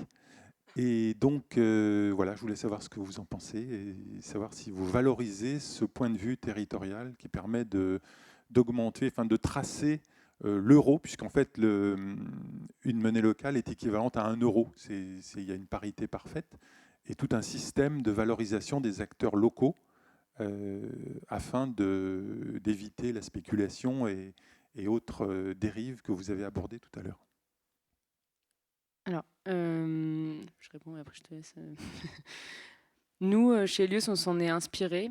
Moi, la limite que j'y voyais, c'est que il y a une complexité à rentrer dedans. Donc, en fait, ça reste quand même à une échelle, à une petite échelle, donc les plus motivés, toujours les plus motivés qui tirent l'économie locale. Mais par contre, sur le concept, je pense qu'on a un énorme coup à jouer côté consommateur. Ça tombe bien, en ce moment, nous, on est en plein dans une campagne, on a lancé ce programme qui s'appelle Tous Consommateurs. On a lancé un pop-up store qui est là ouvert dans Paris avec des acteurs éco-responsables. Et l'objectif, c'est de rassembler quelque chose qui me tire tout le temps tous les jours depuis que j'ai lancé Helios, c'est de voir tous ces acteurs engagés. En fait, ils sont quand même vachement caché. Donc quand on s'y intéresse pas, on peut avoir l'impression que les choses ne bougent pas. Quand on commence à voir le nombre d'acteurs qui sont engagés sur le territoire pour du coup proposer des alternatives avec plus d'impact, moins d'émissions, des circuits courts, plus implantés au niveau économie locale justement, création d'emplois, etc. On se rend compte que en fait, les choses vont complètement dans le bon sens. C'est juste qu'il faut les allier, les mettre ensemble et montrer qu'en fait, il suffit de faire un tout petit switch, un tout petit pas sur le côté, qu'on perd pas en qualité de vie, qualité de consommation, et que du coup, il suffit de les découvrir, d'être sûr qu'il n'y a pas de greenwashing derrière, et ensuite, et là, c'est là où on agit. C'est pour ça qu'on a proposé ce programme de fidélité, c'est montrer déjà tous ces acteurs dans tous les secteurs. Aujourd'hui, on a réussi à trouver des acteurs dans tous les secteurs. On a au moins 5-6 acteurs par secteur. Donc c'est pour ça que je dis que c'est hyper positif de voir ces démarches. Le deuxième point, c'est d'être sûr que ces acteurs, ils sont réellement engagés. Donc il y a une démarche éco-responsable derrière, une démarche locale. Donc là, de la même manière que les monnaies locales, nous, on s'est inspiré beaucoup de ce que font les monnaies locales. Donc une charte éthique derrière, vérifier effectivement leurs engagements. Et le troisième point, et là c'est là où nous on voyait un blocage, c'est qu'il y a toujours ce petit décalage prix. Un produit éco-responsable, mais c'est normal, est plus cher. C'est parce que souvent il est produit aussi en France, il est produit avec des produits qui coûtent plus cher puisqu'ils sont plus respectueux de l'environnement. Et donc là, on a monté aussi ce collectif pour réduire les prix. Donc c'est à chaque achat 5 à 6% de réduction sur différents acteurs. Donc dans l'habillement, dans la nourriture, dans pas mal dans tous les secteurs. Et donc effectivement agir via la conso. Et je pense on parle beaucoup de banques. C'était le thème, mais côté consommation. Et donc dans la consommation, il y a aussi comme secteur la banque. Mais du coup côté consommation, on a beaucoup de choses à faire. Et en tant que consommateur, on peut faire beaucoup de choses. Et surtout aujourd'hui, c'est bien plus disponible qu'il y a 10 ans. Il y a 10 ans, vous faisiez un petit sacrifice. C'était peut-être un peu moins bien, les produits et services étaient un peu moins intéressants, ou les magasins proposaient pas suffisamment de gamme de produits. Aujourd'hui, vous retrouvez tout. Vous pouvez acheter de votre dentifrice, de votre shampoing à un nouveau vélo électrique. Enfin, vous pouvez voyager, trouver des Airbnb éco-responsables. Les solutions existent, il faut juste les mettre en avant. Et là, nous, en tant que, donc là je parle en tant que moi consommateur, on a un enjeu à les mettre en avant. Lucie, on finira avec toi. Je vais être très brève. C'est super. Non, c'est super comme tout le panel d'alternatives dont parlait Maëva. Il faut les développer. Déjà, c'est hyper porteur et je pense que déjà ça, c'est un des objectifs aussi qu'il faut avoir. C'est que être militant contre, c'est bien. Être militant pour quelque chose, c'est encore mieux. Et les monnaies locales font partie incarnent un autre modèle sociétal, une autre manière de faire. Et donc forcément, déjà, c'est porteur. Ça peut aussi enquiquiner ceux d'en face qui peuvent voir qu'il y a des manières de faire sans eux. Donc c'est doublement très bien. Et donc on peut que inciter tout un chacun à se tourner vers ces alternatives dont l'enjeu aujourd'hui en effet est le changement d'échelle parce qu'elles existent maintenant. Il va falloir les massifier tout en étant très conscient qu'il ne faut pas déserter pour autant l'autre champ, celui de la résistance, de l'opposition et de la transformation des structures dominantes, puisque quand bien même peut-être Total ne deviendra pas une entreprise des renouvelables, BNP Paribas deviendra-t-elle une banque éthique? On a aussi des raisons d'en douter, mais en fait on n'a pas le choix quand même de s'intéresser à ces acteurs, puisque eux ont un impact sur nous. Et donc sur nous et des millions de personnes, d'où la nécessité aussi de se mobiliser pour canaliser leur puissance à nuire, tout en développant en effet les alternatives qui sont des meilleures raisons de se lever le matin. Merci infiniment à toutes les deux. Merci Maëva, merci Lucie d'avoir été présente ce matin au Festival Atmosphère. J'ai juste un dernier message pour conclure qui est hyper important. Il s'affiche à l'écran, vous avez un QR code que vous pouvez flasher pour participer au maintien du Festival Atmosphère. Le Festival Atmosphère, ça fait 13 ans qu'il existe, ça fait 13 ans qu'il est gratuit, ça fait 13 ans qu'il vous permet de vivre des moments comme celui-ci, d'avoir accès à des rencontres exceptionnelles, à des projections de films et à tout un panel de la programmation, de vous conscientiser, de vous éclairer aux grands enjeux de notre société, de notre monde. Donc n'hésitez pas à participer, à contribuer et également à aider les équipes du festival au maintien du festival. Il n'y a pas de petits dons. Donc merci par avance pour cette contribution et je vous souhaite une très belle journée.